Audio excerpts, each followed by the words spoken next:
मुरगुड इथं 11वी मध्ये शिकणाऱ्या अल्पवयीन मुलीची छेड काढणाऱ्या तरुणावर मुरगुड पोलिसात पोक्सो अंतर्गत गुन्हा नोंद झालाय। या प्रकरणी कोल्हापुरातील साकोली कॉर्नर इथल्या 25 वर्षीय दिग्विजय उर्फ दर्शन सुभाष मिठारीला पोलिसांनी अटक केली। न्यायालयानं 24 जुलैपर्यंत त्याला पोलीस कोठडी सुनावली आहे। या प्रकारानं मुरगुड परिसरात खळबळ उडाली आहे।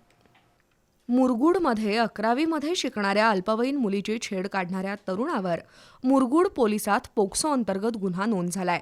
या प्रकरणी कोल्हापुरातील साकोली कॉर्नर इथल्या दिग्विजय उर्फ दर्शन सुभाष मिठारी याला पोलिसांनी अटक केली। पीडित मुलगी आणि संशयित आरोपी दिग्विजय उर्फ दर्शन एकमेकांच्या ओळखीचे होते। या ओळखीचा फायदा घेत संशयितानं पीडित मुलगी शाळा सुटल्यावर जिन्यातून खाली येत असल्याचं पाहून तिचा हात पकडला।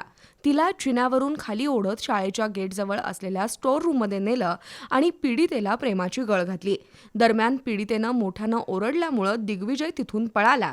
त्यानंतर पीडित मुलगी घराकडे निघाली असताना दिग्विजयनं दुचाकीवरून येऊन पीडितेचा हात पकडला, तिला धरून ओढत नेत गैरकृत्य केलं, तसंच लग्न न केल्यास बघून घेतो अशी धमकी दिली।